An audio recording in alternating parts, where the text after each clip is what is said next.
আসসালামু আলাইকুম। তো আমরা সকলেই জানি এটি একটি হচ্ছে TP4056 মডেলের একটি চার্জিং মডিউল, যেটি হচ্ছে সর্বোচ্চ আউটপুট দিতে পারে আপনার 1 এম্পিয়ার করে। বাট যদিও এটা 1 এম্পিয়ার সম্পূর্ণ দিতে পারে না, 800 মিলি অ্যাম্প 900 মিলি অ্যাম্প পর্যন্ত দিতে পারে। তো আজকে আমি আপনাদেরকে এটি মড করে দেখাবো, মডিফাই করে দেখাবো আর কি। তো আমরা যারা চাই যে আমাদের ব্যাটারিটা একটু দ্রুত চার্জ হোক, 2 এম্পিয়ার করে বা 1.5 এম্পিয়ার করে, তো তারা কিন্তু চাইলে আপনার এই মডিউলটি দিয়ে আমরা সেটি করতে পারি। এবং আমরা যদি চাই যে আমাদের অ্যাম্পিয়ারটা আমরা কন্ট্রোল করব, সেটাও কিন্তু আমরা এই মডিউলটি দিয়ে পারবো। তো কীভাবে করবো সেটাই নিয়ে আপনাদের কাছকে দেখাবো।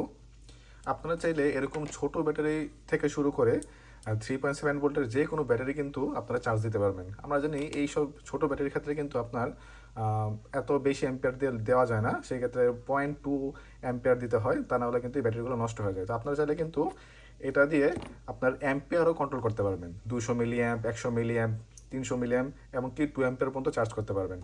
প্রথমেই আমাদেরকে একটি ভেরিয়েবল পটেনশিওমিটার লাগবে। এটি হচ্ছে এটা হচ্ছে 10K ওহমসের একটি ভেরিয়েবল পটেনশিওমিটার। তো আমরা কি করব, এখান থেকে যেই R3 যেই আপনার ক্যাপাসিটরটা রয়েছে, এটা কিন্তু এখান থেকে আমরা সরিয়ে ফেলবো। সরিয়ে ফেলে এই যে ভেরিয়েবল পটেনশিওমিটার, এটা কিন্তু এখানে আমরা বসিয়ে দেবো। তাহলে আমরা কিন্তু এই ভেরিয়েবলটা ঘুরিয়ে ঘুরিয়ে এটার অ্যাম্পিয়ারটা আমরা কন্ট্রোল করতে পারবো। ঠিক আছে, 2 নম্বর আর 1 নম্বর পিনটা আমাদেরকে সোল্ডারিং করে নিতে হবে। আর হচ্ছে এই 3 নম্বর পিনটা কিন্তু আমাদেরকে এই যে R3-র যেই একটা প্রান্ত আছে, যেটা হচ্ছে C4 এর সাথে আছে, যে প্রান্তটা, এই যে R3-র মধ্যে কিন্তু দুইটা প্রান্ত দেখতে পাচ্ছেন আপনারা, একটা হচ্ছে এই পাশে, একটা হচ্ছে এই পাশে। তো C4 এর সাথে যে প্রান্তটা আছে, এই প্রান্তের সাথে হচ্ছে আমরা হচ্ছে এই 1 নম্বর যে পিনটা আছে, 3 নম্বর যে পিনটা আছে, এটা লাগিয়ে দেবো। আর এই দুইটা পিন একসাথে করে কিন্তু আমরা এখানে সোল্ডারিং করে দেবো। তো সম্পূর্ণ ভিডিওটি দেখতে থাকেন, আশা করি আপনারা সেটা বুঝে যাবেন।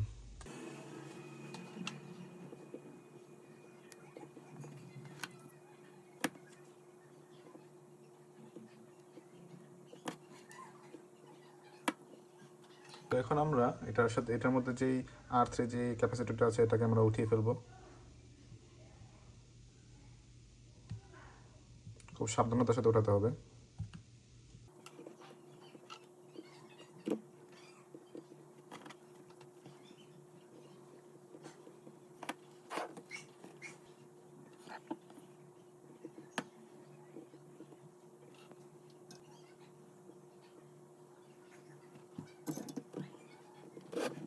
তো এখানে দেখতেই পাচ্ছেন আমাদের কিন্তু সোল্ডারিং করা শেষ। তো এখন আমরা এটাকে টেস্ট করে দেখব চার্জারের সাথে কানেক্ট করে, যে আসলে এটা কাজ করতেছে কিনা। তো আমরা একটা ইউএসবি ডক্টর এটার সাথে লাগিয়ে তারপর হচ্ছে এটার অ্যাম্পিয়ারটা আসলে কত দিচ্ছে সেটা চেক করব।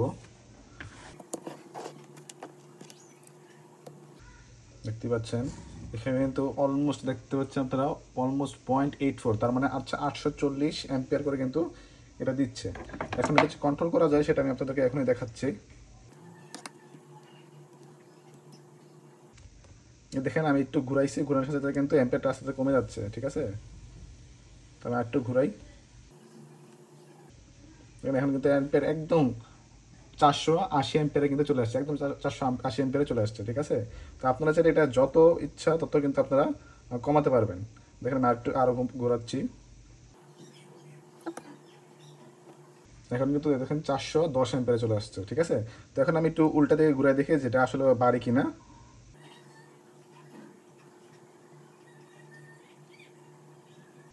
ওরে ভাই, এখন একদম 1 অ্যাম্পিয়ারের উপরে চলে গেছে। দেখতে পাচ্ছেন আপনার, একদম 1 অ্যাম্পিয়ারের উপরে চলে গেছে।